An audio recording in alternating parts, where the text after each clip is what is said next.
tash ne me këmsin nuk e kena kuptu si duhet. Do të thot, amaneti, fjala Allahut i është besu njeriut.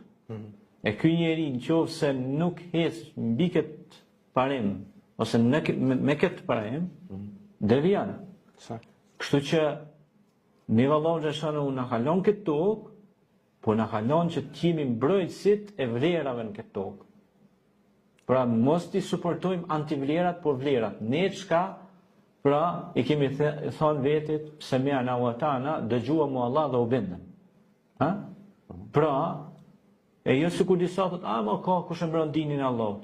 Po, është e vërtetë se ka kush e mbron, se si me mua si pa ty si për pa marrë parasysh kushdo që jemi, normalisht që Allah xhashanu dritën e vet ka me shpërnda. Edhe është tu shpërnda. Mirë po, alhamdulillah. Mirë po nëse ne si besimtarë që i falim 5 vaktet namaz, nuk po them si hoxhallar, si ligjërues, si predikus, po edhe si besimtar të thjeshtë. Sepse hoxha nuk mundet non stop te familja jote aty më ardh me 24 orë me të najtë të kryet, apo kupton?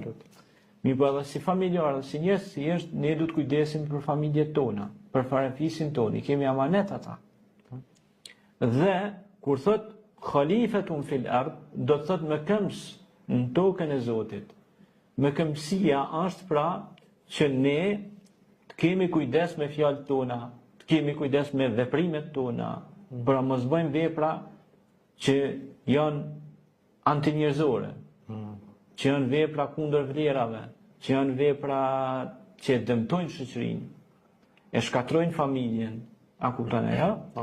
Pra, ky ajet kuranor na mëson që ne të jemi besimtar, të kemi frikë Zotin, ta duam Zotin, të ecim konform ligjeve të universit që Allah i ka vendosur ato ligje, sepse ashtu siç janë 5 kohët namaz, ashtu është edhe jeta e ndërtuar si në formë cikli, rotacioni, që pra njeriu